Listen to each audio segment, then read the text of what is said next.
Hello again, Freedom Finders. Welcome back to another conversation. In today's conversation, we're speaking with JAC Patrissi. She's the co-author of the book, Should I Stay or Should I Go? A Guide to Knowing If Your Relationship Can and Should Be Saved. This book was also authored by Lindy Bancroft. So the reason I was interested in including this book and conversation in our series for marriage and motherhood, Are They For Me, is because one of the aspects that can happen in relationships is that of relationship ambivalence. As an experience that I can speak to, sometimes you may face a point in a relationship where it's beyond the honeymoon stage, and now you're in it and you really want to see it through, want it to be long-term, want it to go to the point of becoming married, but there's stagnation, there's confusion, there's ambivalence of things that happen which are great, and you're like, hey, I definitely need to stay in this and ride it out. Or there are things that are really crummy and crappy, and you're like, yeah, I definitely gotta go. This can even show itself as relationship breakups and getting back together, that off and on cycle that can be so frustrating and confusing, and also cause a lot of questioning of self, questioning of the decisions, questioning of the relationship. And so that topic of relationship ambivalence is one that I really wanted us to address in this season. To add, there can be so many different factors which contribute to that feeling of ambivalence, because there are so many factors that can affect a relationship feeling good, and so many factors which can affect a relationship feeling awful. Factors such as time, factors such as age, factors such as experiences before, factors such as influences from other friends or family who have been in relationships and can either speak to their experiences or give their advice. So it's a lot to factor in, and it can be very confusing. And so I'm really excited for you to hear this conversation with JAC. It was really helpful. There are some points where I had to just stop and realize that, hey, I really need to ponder this some more. I personally have taken some of what's been shared in the book and put it into action in my life. And I'll share some of that in the interview, but I'll also share more when the episode is published, which specifically focuses on doing a commentary on the book itself. But some things that you can look forward to during this conversation is that JAC Patrissi helps us begin to understand the distinctions among conflict in a basically safe relationship cycle and destructive relationships that don't intend to harm but still do damage, chronic immaturity, and relationships where a partner relies on abusive values of superiority. So please make sure to reach out to JAC and myself if you have any other questions, if this episode has touched you or if it has affected you in any way. And also stay tuned, because JAC is involved heavily in this world of relationship ambivalence. And she shares so many different projects that she is involved in, that she's working on. So if this is something that you're currently dealing with, some of these resources may be especially valuable for you right now. So stay tuned, and really hope you enjoyed the episode.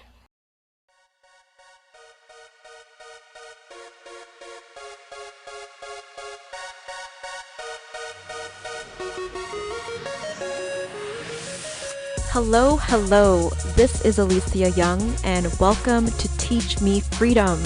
This podcast is about learning how to live a freer life from authors, entrepreneurs, and experts, those who have done it and who teach others how to do it as well, and what it feels like while applying those methods to our lives along the way. Every episode will deliver resources, anecdotes, and/or reviews to support you in living a more freedom-filled life. Let's jump in.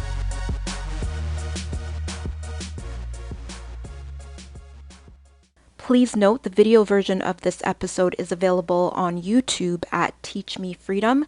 The link is also mentioned in the show notes. Enjoy. Hello, Freedom Finders. Welcome back to Teach Me Freedom, where we inspire young adults and millennials to really become more confident about navigating the challenges of life through learning through authors and experts who have experience in these different domains and also are excellent writers on these topics as well. Today, I am so excited for us to interview JAC Patrissi. She is the co-author of Should I Stay or Should I Go? A Guide to Knowing If Your Relationship can and Should Be Saved. So excited to have you here, Jack. Thank you for joining us. I'm so glad to be here. This is an excellent series. I'm so glad to be part of it. Thank you so much. And please start by telling us a little bit more about yourself, along with what your inspiration was for writing this book and who this book is for. Okay, so a little bit about me. I started my career after college on a fellowship, really examining the power of stories that women and children tell in relationship to misogyny and colonial derived racism. And so in that process, I met so many trafficked young people and women that I ended up blending both writing and advocacy. And so many, like 35 years later, here I am still doing a version of that. And but more personally, what made me write this is, in your intro, you were talking about really wanting to empower and encourage young people, Gen Z, millennials, and I'm Gen X. And when I was in college and I was in a relationship, I wouldn't know what to call it like at the time.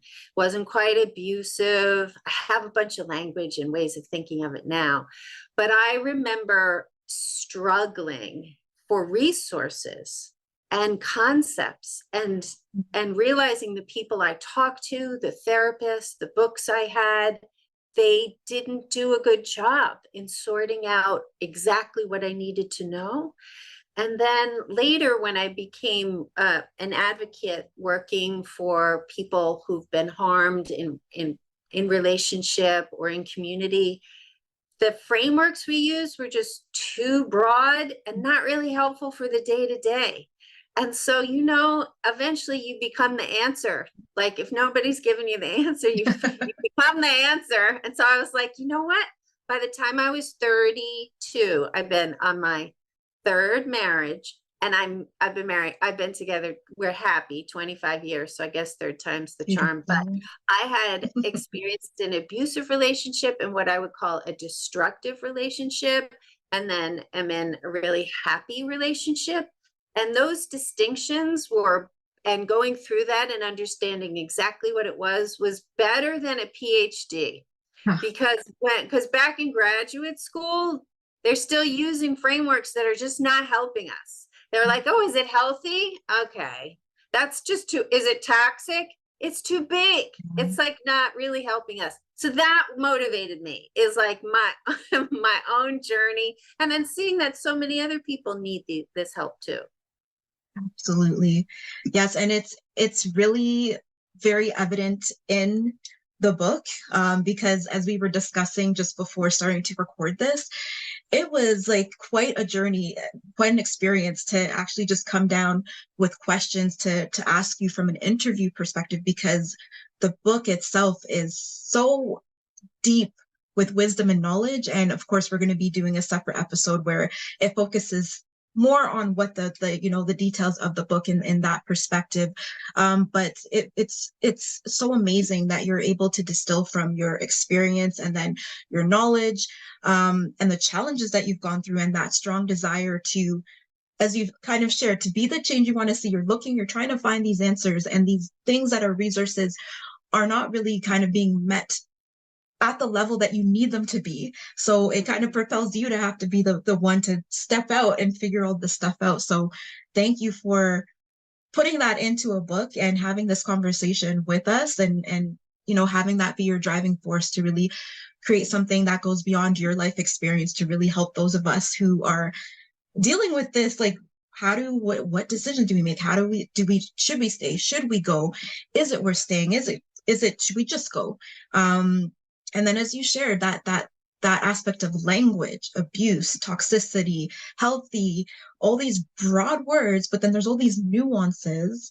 So it's like, how do you, so yes, definitely hear you there, because there are a lot of buzzwords as well when looking into the topic. So the fact that you've also shared that helps us to know that, okay, you also know the nuances there and how to go around those as well. So thank you again, and for sharing your experience. And so how about we jump into the questions? Yeah, let's get it. All right. So tell us about, what are some of the common factors which can contribute to what people may experience as relationship ambivalence? So often people who experience this are deeply loving and sensitive. And so they realize in their partners that there's something in the relationship, the partnership, that drew them to the person that they value and they still value. And so there's the feelings of the person who feels ambivalent, the idea that we think that we have to stop loving someone completely before we make a decision to leave. And that can majorly contribute to this notion that it's not at a decision point yet because I still have loving feelings, or I still have deeply caring feelings. When that's not actually accurate, you can leave someone that you still love and that will break your heart, but it still might be the right thing to do for you. Also, other things that contribute are our empathy, and our compassion, and we don't want to lose that. While we're sorting out what's going on, often we're realizing that the partners who are not meeting our needs have perhaps unmet mental health needs. Like maybe they've experienced trauma, or maybe they haven't resolved living with extreme emotional conditions. Like, let's say they have aggravated depression and there's no intent to hurt you, but they're not available to you. Or maybe they're in the middle of an active addiction, and the main relationship they're having is with the addiction and not you. And what contributes to our ambivalence is knowing there's no intent here to hurt me. This person, sometimes, right? There are times when there are, we'll talk about that. But often this person is experiencing an extreme emotional state. It's not their fault. They have, they have some other emotional conditions, serious emotional disturbance. They're not available to you. They're in active addiction. So especially when you can see in a partner that they have these elements going on, our compassion can contribute to our ambivalence of our moral sense of, is it right then to leave somebody if they're not trying to be intentionally harmful? Now we'll get into it, but often it's a braid. There are these, what we call destructive conditions, like untreated mental health or active addiction. So you can, untreated trauma, you can have that is destructive to the bond of a relationship. You can have that, but it's braided in with other things like having abusive values, which we can talk about, or being chronically immature. And so the final thing I'll say that contributes is lack of clarity. Like, what is this? Is this intentional harm on some level, even though they're denying it? Is this destructive over something that they didn't mean? Is this just an immaturity? Is this a basically safe relationship, reliably safe, but it's not for me, it's not a match? And when you sort out each of those things, the medicine, the antidote, what would be needed to improve the relationship is different. And so you have to know, what are the elements of what's going wrong in the relationship in order to decide how much effort could be put in, what's the likelihood things would change. So in that category of ambivalence, I would say lack of clarity as to what is going on here and how much would it take. That would be the last thing that I think really contributes. Finally, like for the whole other category, ambivalence could be that I'm weighing out safety.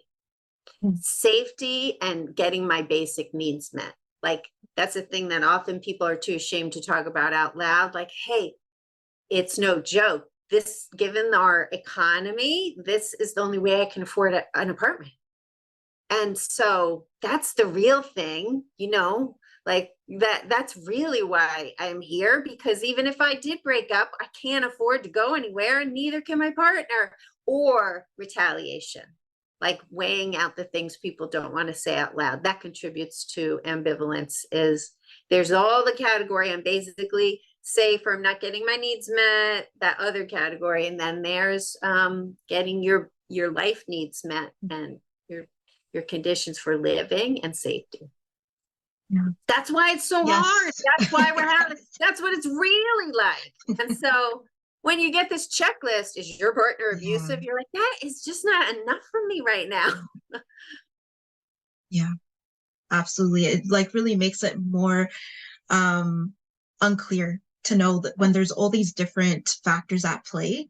And then I imagine that some of them may have more weight than others sometimes, which can also, or I don't know, that might be assuming, but when you categorize, like when you share safety, and then when you said the aspect of one that people are really have a really hard time talking about, like not having needs met and maybe potentially shame around that.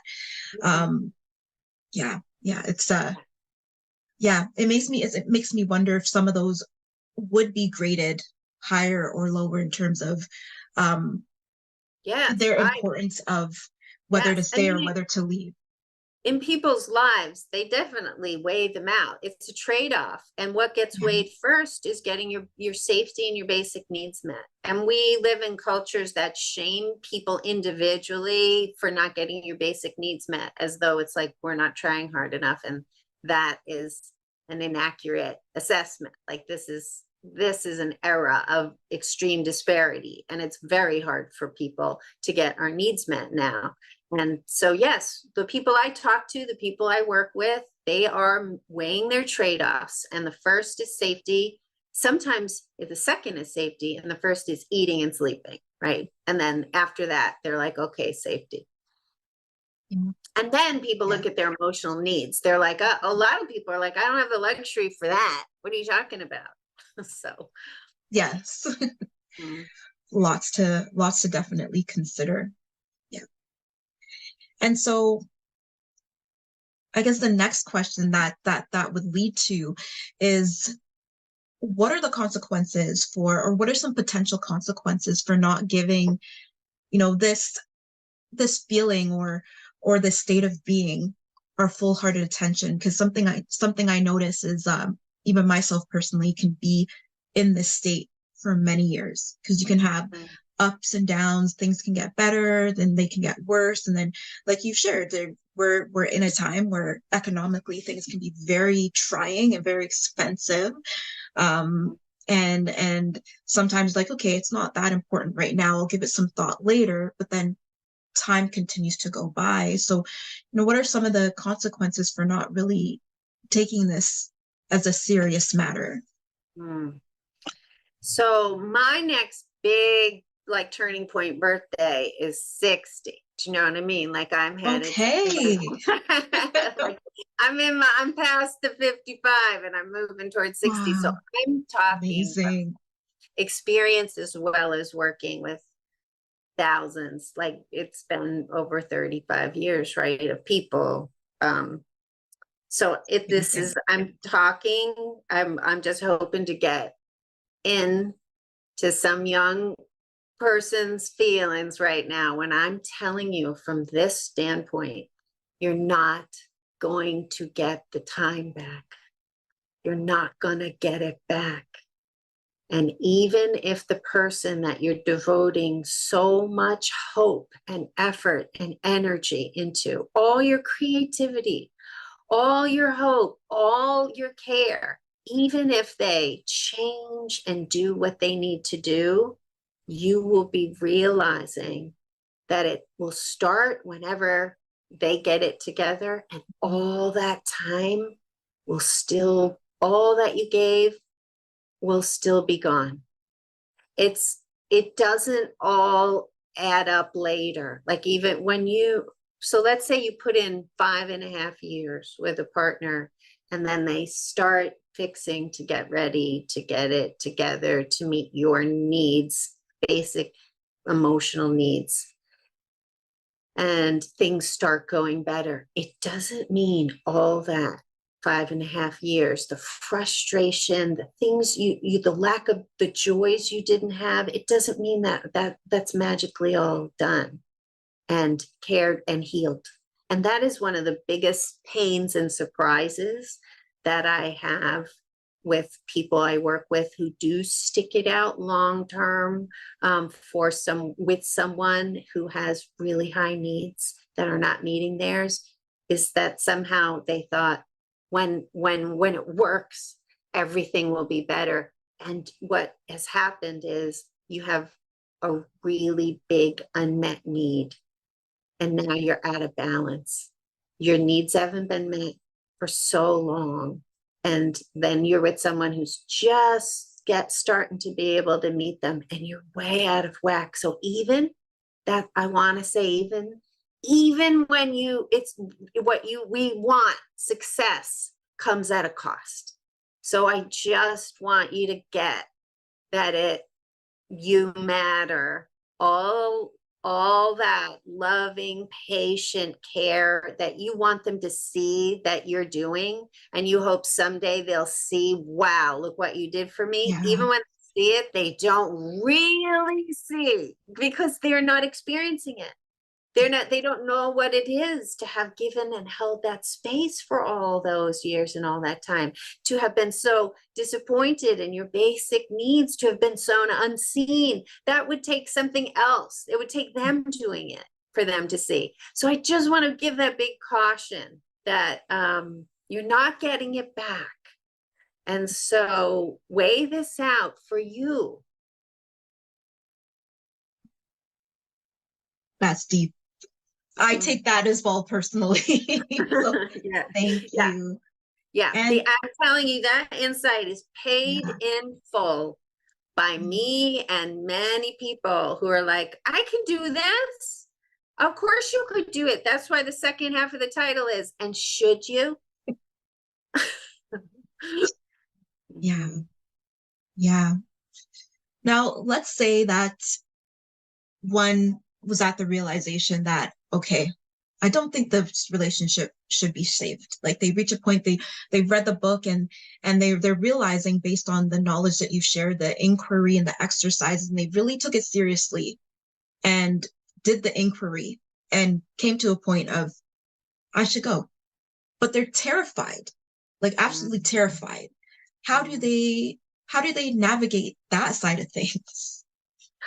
Well, first is your safety, right? That's not a factor for everyone, but it's something to think about, because we all know that the threat of relationship violence increases when you've decided to leave and right after you've left. So the first thing, if you're afraid about getting your own needs met, that's one thing. About the emotional journey, very real.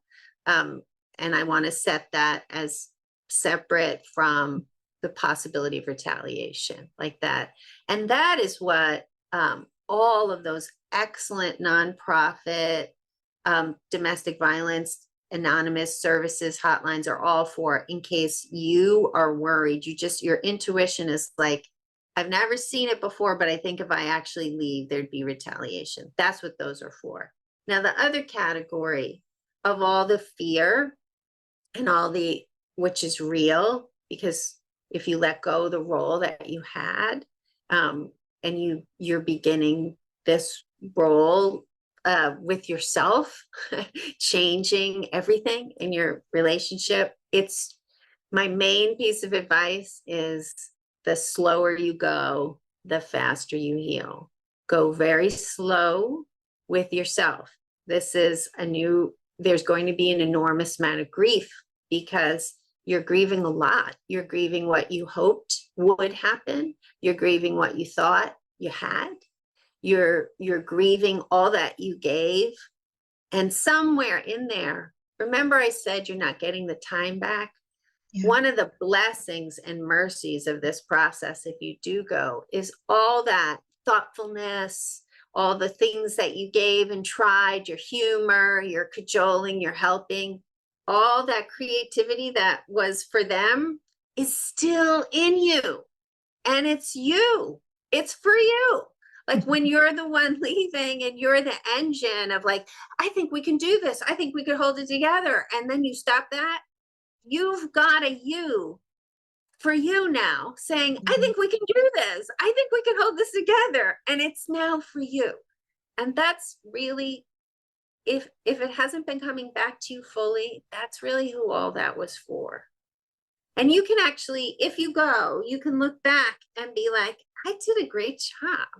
Sometimes people need to have met their own standard.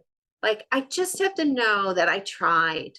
I just have to know that I met my own ethics, that I gave it, the best shot. And now I know that I did. And then it's a different piece of work, which is breaking your own heart, is knowing like it's time for me to give all that hope, creativity, problem solving to me. Yeah, just reinvesting back. And I love how you say that it's still there, and it can be so hard to see that, because I guess that sometimes we get to this point where we're so used to pouring into others, Yes. into like that significant other, and it Yes. feels like you're giving so much, but you're not seeing much return, that you may forget that, oh, even though there's not return coming back from there, it doesn't mean that that energy, that effort, that creativity, that love can't take us somewhere else if I put it back and if I put it into my, because sometimes when you don't see results, you wonder if you're even being effective. But then I guess when you put it into yourself, you're like, actually, this can be effective because I'm going to use it. Yes. Yes. And we do, when it's not balanced, we forget, we think, oh, it's not working. There's no love here. No, there's plenty of love here. If it's not balanced, then you're giving it. The other person can't give it back. Right. So like, I got to just turn it on where it will be received in me. And we learn to receive our own gifts because they're meant for us first. Whatever gift you have for others and for the world, it's really meant for you first. Your humor, your insights, they're supposed to pass through you. You're supposed to take it first and then share. So it's a real lesson in humility, because it doesn't have to be, when you see the limitations of another, it's not working or it's not a match. Like, oh, okay, they're fine. They're so fine, but they're not for me. Right? Then removing that attempt to make a match where it's just not also gives you more energy. Like you could be like, maybe they're a gamer and you're not a gamer, and you can't, like, you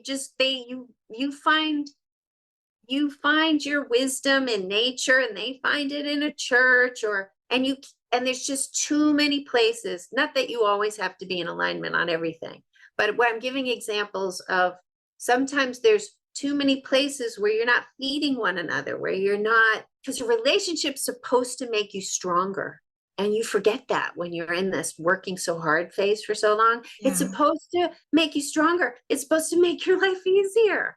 Especially if you were raised in a family of origin where none of that was true. You're like, oh, really? It's supposed to make my life easier? And if you realize, hey, I need to reevaluate this. There's nothing actually destructive, no abusive elements, no superiority elements, but I need to reevaluate. It can cultivate humility to look at it that way, that it is not for you. And then often you're not on the same page on that part of a reevaluation, and you're breaking up where the other person can think, no, we can make it work. But it's about that truthfulness to yourself and the humility that they have their own path. And sometimes they're just fine. It's just not a match for you. Their style's not a match. There's too many things that are not making you stronger. And maybe it's making them stronger. And you're like, this is unbalanced. Yeah. Wow. That is super helpful to hear. Yeah. Because sometimes they're like, but you're amazing. And yes, honestly, sometimes in that reevaluation, should be like, of course I'm amazing. And you're amazing too, but maybe not for me, right? Like it's sometimes about match. Wow. Maturity, communication style. So there's one cycle, which I know in another podcast we'll do that in detail. But there's one cycle where you're basically safe and you have expansiveness and you get together, and then you have conflict, which is great. You don't know what kind of relationship you have until you have a conflict. So stop making all your commitments before you have a big conflict, because you really don't know what you have. And then you reevaluate, and then around and around you go. And in that process, we let go of this idea that relationships fail, because sometimes they complete. In fact, I'd say most of the time they complete, because if they're not meant to go, what a wonderful piece of work to know them. Because then you're ready, more wise for the next relationship. And in that process, we need to practice our discernment about, is it me? Are my skills low here? Like maybe I'm not grown enough to be in this kind of relationship. Maybe that's not the match. Do you know what I mean? I'm trying to create space that it's not always about the destructive or the abusive. Sometimes it's about match and yourself and your skills. Yeah. That's very helpful to hear, because oftentimes we get so focused on that side of things that we're like, okay, well, but if it's good, then maybe that automatically means that it's worth like working on to make things work out if it's good. But yeah, it's really helpful to hear that other side of things, that maybe it's just not a match for other reasons that are not necessarily negative reasons. Yes, and that can be hard for friends. Friends are like, well, you guys are great. Yes. And you're like, yes, but we're not. For other reasons. Yes. Yeah. Oh, that was very helpful to hear.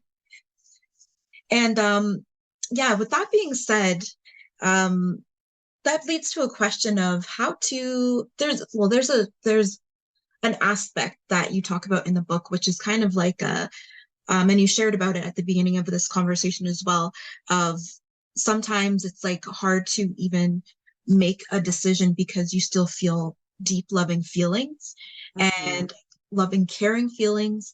And something that's really a key point for me that I read about was differentiating between the decision to stop waiting for change to happen versus choosing to either stay or leave, because you can be in that point of limbo. And it's like, I always thought that it had to be like one or the other. Like you have to make a decision. Once you've made that decision, then you move forward. And I didn't perceive it as you can kind of do both. Yes. So it's relieving to hear that. So can you tell us more about that process? Yes. And then I'd also like to hear what landed for you and what stood out for you there. So absolutely. So in practice, okay. So if you're truly deciding like this is enough, this has changed inside me enough that I want to take an act to go, that true event, and not a manipulative event, like that true event in you can catalyze a whole bunch of change. It's just that I want to say this cautiously. because when bags are packed and moves are made, like I'm not doing this anymore, that can catalyze a lot of insight and sometimes actual change you've been waiting for. And then you have to reevaluate all over again. But you can't do that. You can't manufacture that. Well, I'm going just to see if they change, right? And so that's why I'm saying it very carefully. But we also have to know that we change when we do that. And then the other partner it opens up a catalyst for change too, like real change that you've never seen before, which is so surprising. But it's actually because you're changing your role. When you actually change inside enough to be like, I am starting to make a move. It doesn't have to be all or nothing, but you're getting ready. You're shedding the old role.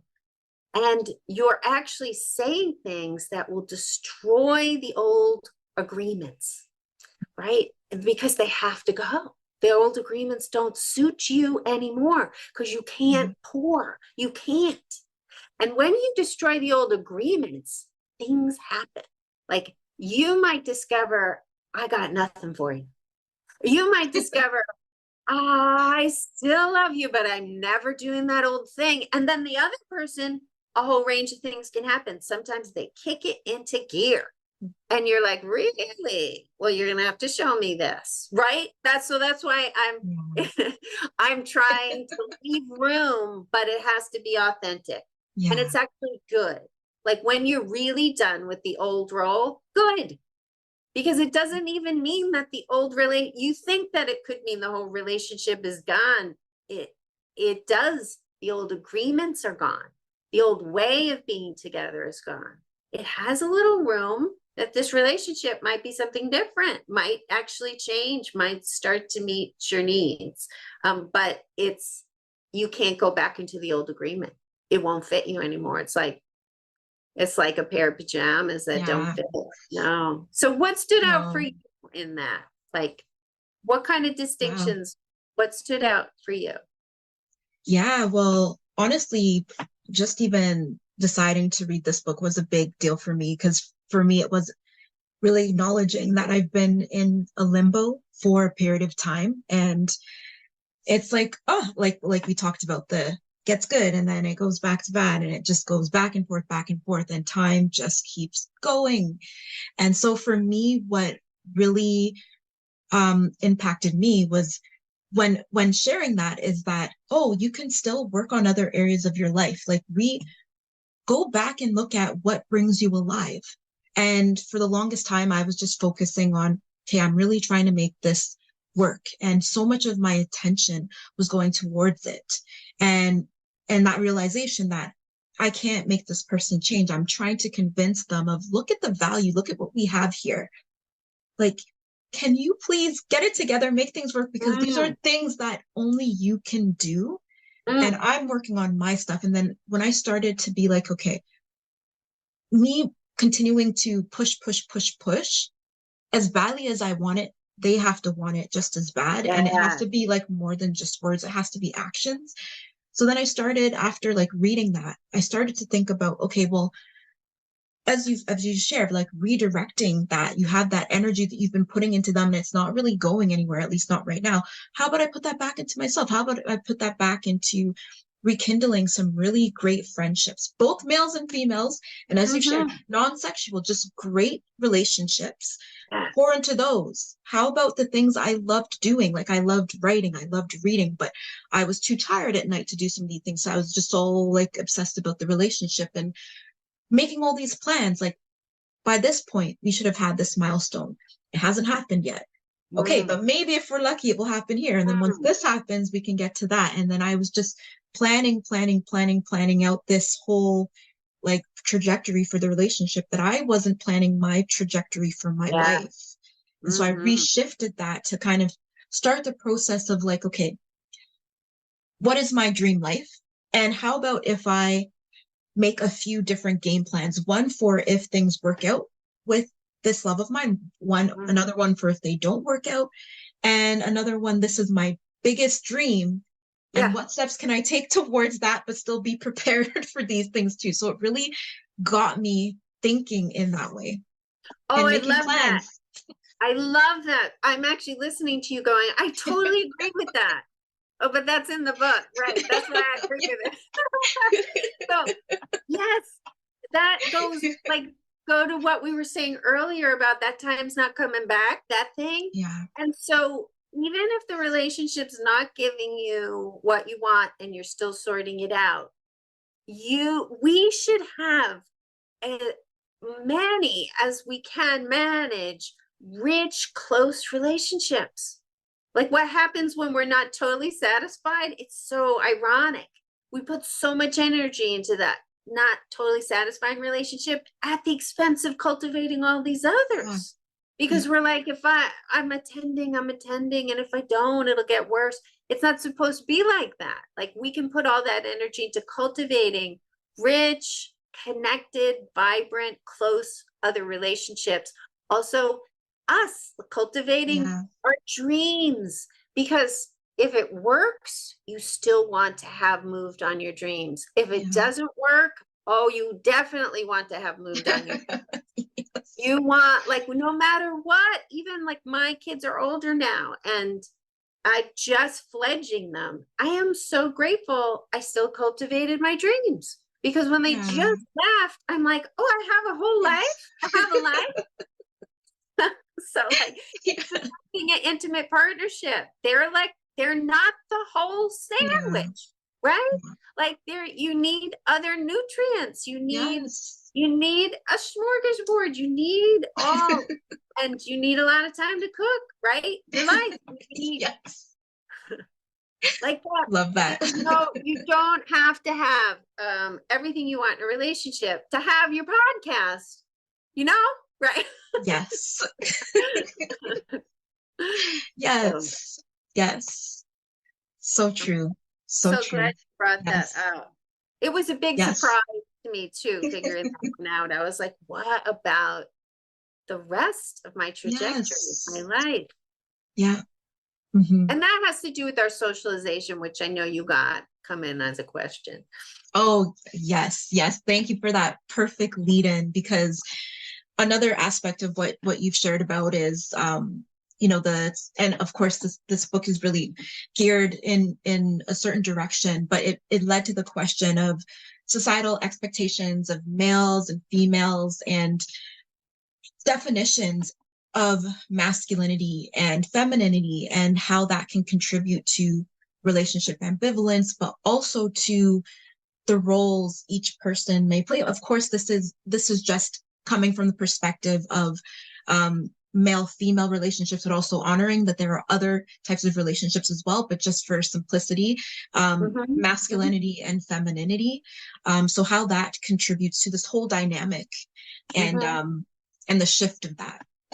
Yeah. So actually, when this book came out, in the editors, and it's a big publisher, and the editors were really clear when I was saying we really need to address queer relationships and non-binary gender expression, and they were like, no, let's keep it conservative, which is sad because then we're not. But we can expand it as we talk. Yes, of course. So we don't have to be stuck to their editorial preferences. So even if you're not cisgender, even if you're not in a heterosexual relationship, you're still impacted by the superiorities presumed in culture at large about attributes that are taken to be associated with male. Like, because let's just go a little turn here. Like misogyny is hatred of the traits of vulnerability, and anybody can have them. So neediness, wanting that someone, excuse my language, but someone could call you a whiny little bitch, unquote. And that's misogynistic no matter what your gender expression is. So our cultures don't value those attributes of wanting connection, of being vulnerable, of being needy. We call them feminine, we associate them with the feminine, and then we denigrate them. And so that shows up in relationship, right? That if you're a person who is socialized to identify with the traits that our culture calls masculine, and we want to be successful in that way. You're not going to show vulnerability. You're not going to express neediness. This is not helping any relationship, no matter what your gender identity, no matter what your partnership affiliation. It's not helping us, because vulnerability, knowing what your needs are, that is essential. So people take superior stances in relationship and turn towards control and domination instead of connection. When they uphold a value that says, I'm going to make myself more important than you are when I feel uncomfortable. And if you're male identified, so much of our culture has given you the message that you should be comfortable enough, like you don't have to listen to nagging, etc. You don't have to do that kind of work, right? That's still clearly reinforced, all that toxic masculinity expectations.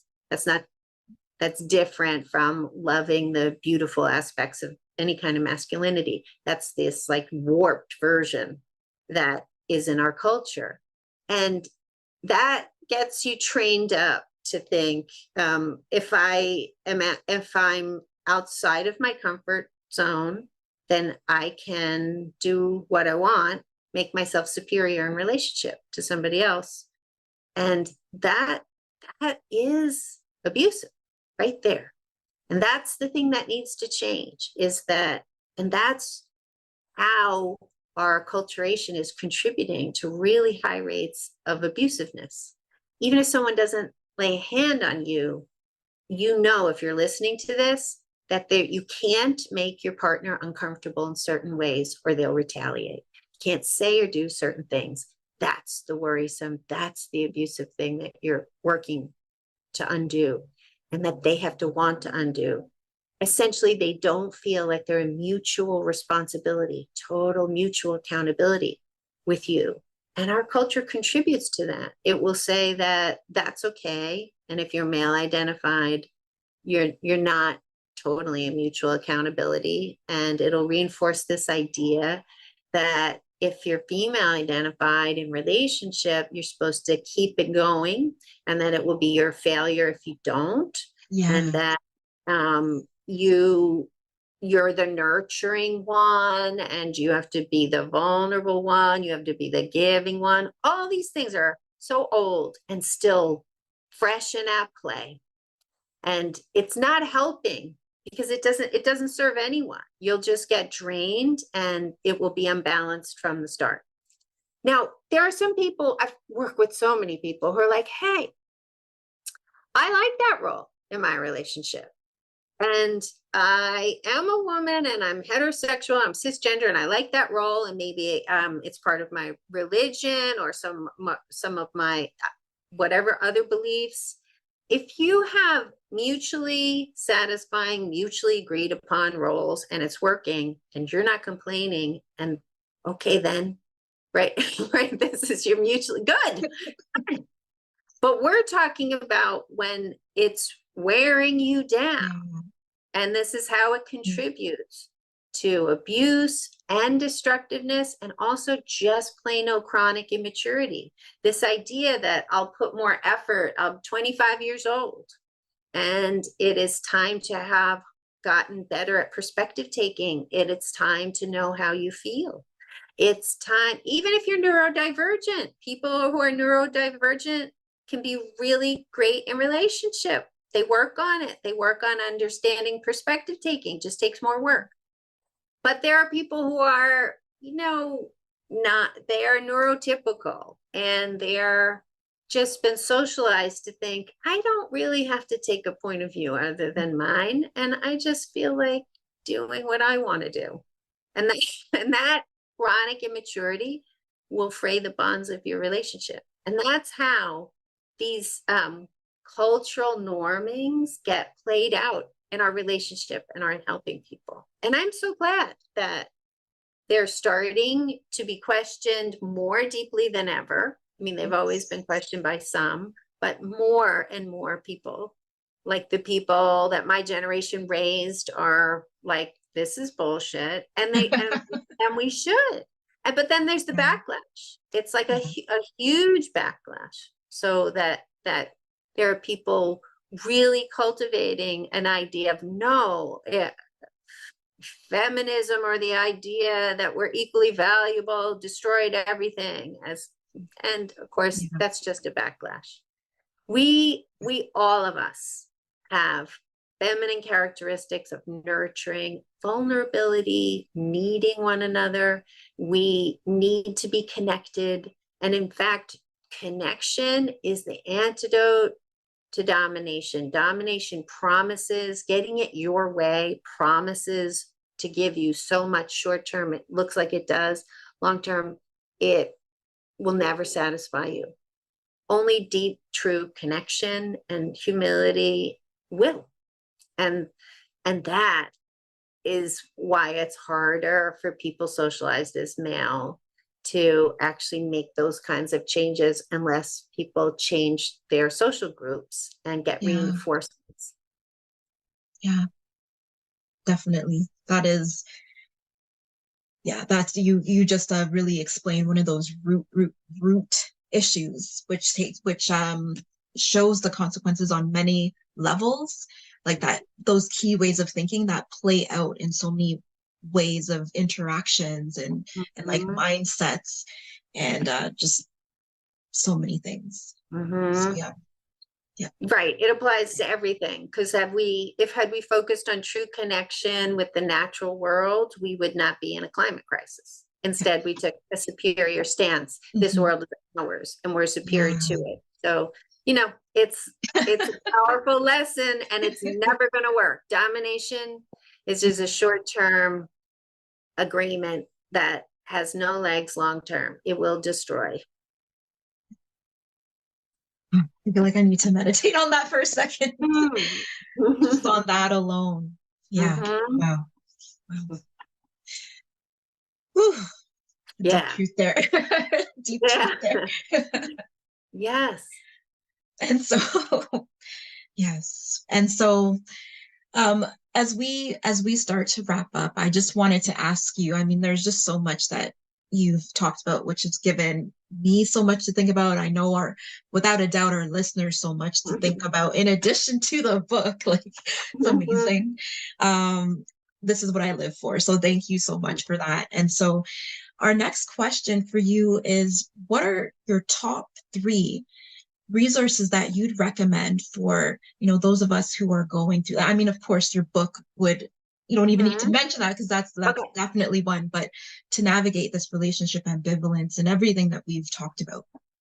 So the first one is probably not expected as a resource. I'm going to say your body. Your body is your resource. It is telling you a great deal about where to go and how you are. And it also has kept score on the unmet need, the size of the unmet need, and the depth of the pain that you have, the grief.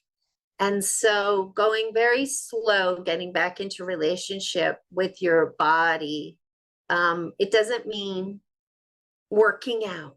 What I mean is being quiet and listening to what it has to say. It will tell you when you're anxious, when you're furious, where your grief is, your dreams, your tensions. So I think, and there are actually lots of body-centered approaches to healing available to people.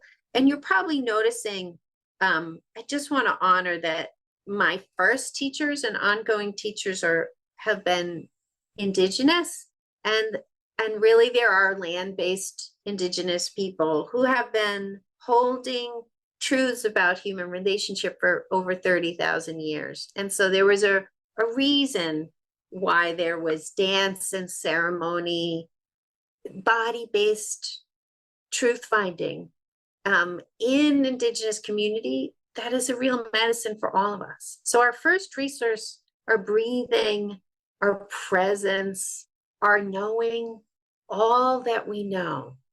If we want to know all of our wisdom, all that we know, we have to be in our body. And if that's like, I don't like that, that's a good place to go then. So that's our first resource. Our second resource is so practical. I'm going to give a phone number. There's a project, and it's in the United States, but we take calls from all over the world, in over 100 languages, and it's called A Call for Change. And it is a helpline, both for people who are realizing they're using the tools of superiority or destructiveness in their relationship. They're thinking, I don't think I'm so cool in my relationship, and I want to look at myself. It's also for partners who are like, help walk me through this. Is this destructive? Is it abusive? Is it basically saying, what's up? Because we need this. And all the people who respond, they're deeply trained in what we've been talking about and more. There are distinctions for each of those things. There are responses for each of them. And the person who will answer, they're there, and they're already talking to people just like you. If you're listening, you're not like the first call. We have hundreds of calls. So if you're like, I'm not sure what to do about my relationship or what exactly is going on, let it out, right? And then we'll talk you through it. And here's the number. It's 1-877-898-3411. That's 1-877-898-3411. On Eastern Standard Time, it's 10 a.m. to 10 p.m., but you don't have to keep track of the time. If someone doesn't answer because it's out of the time, you can leave a phone number. You don't even have to leave your name. And someone will, if you tell us when, they'll call you back, or you can just try us again. So you never have to say it's anonymous and confidential. You can make up your name. You could use no name at all. But these things, yes, reading is good. I know that's kind of like videos, reading. But as you've noticed here, it's really through dialogue we need to make meaning. Absolutely. Because your personal story has very important particularities to it. And so you might be reading in a book and go, yeah, but what if he has cancer? And you're like, you need someone to talk to, or I'm 75, right? Like, so that's what I would encourage you, is a real new resource. It's both for people who are questioning the health and safety in relationship, and they think it's their responsibility. And it's also for people sorting out what is going on in my relationship.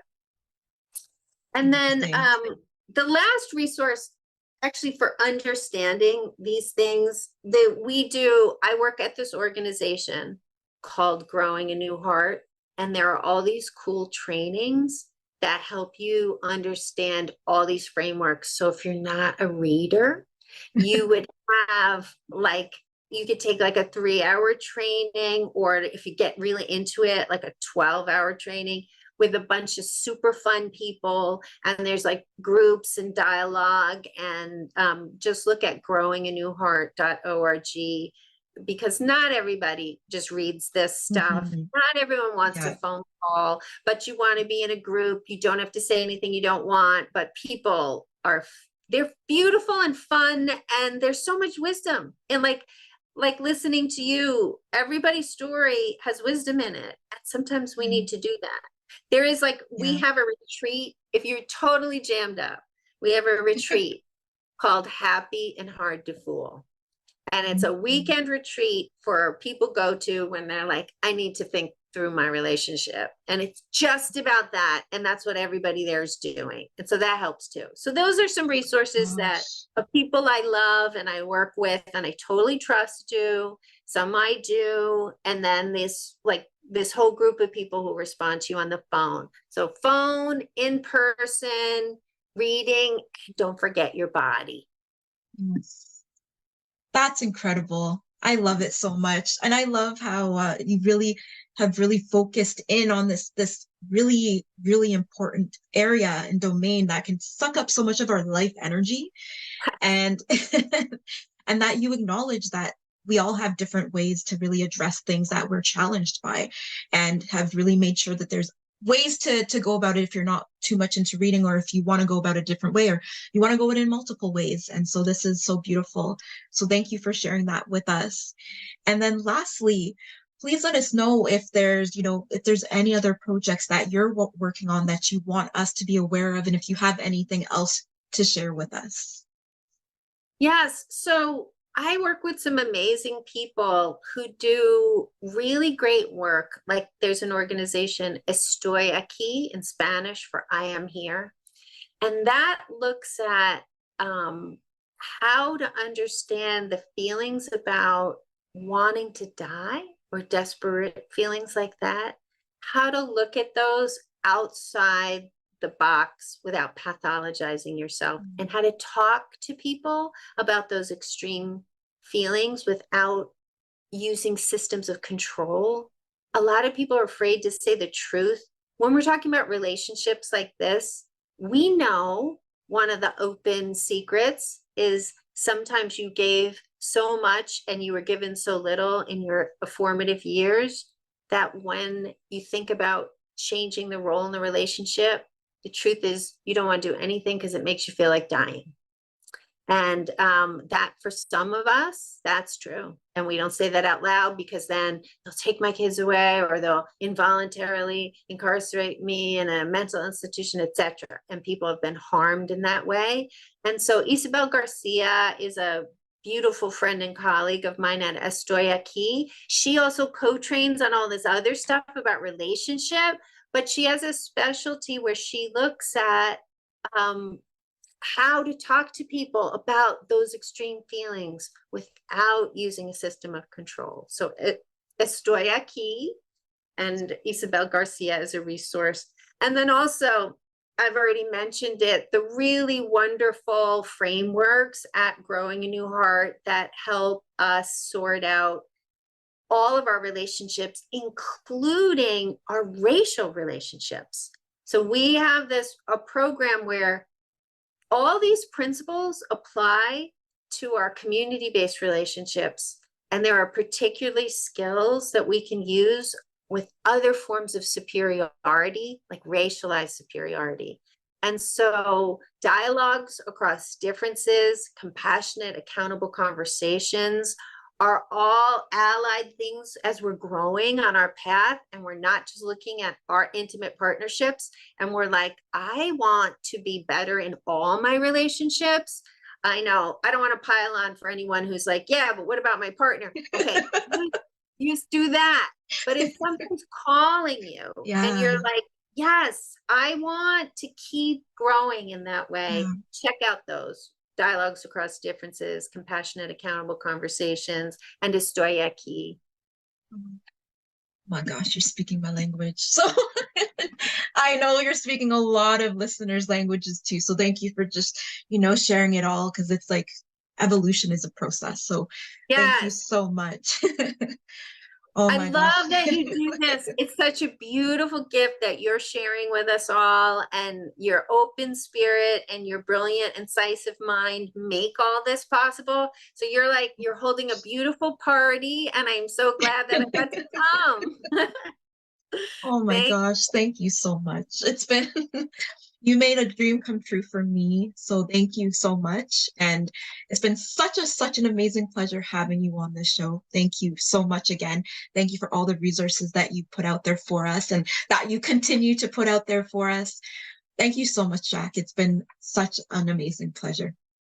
Have a beautiful day. I'm so excited. Let me know what your listeners have to say. Okay, bye. Absolutely. Bye.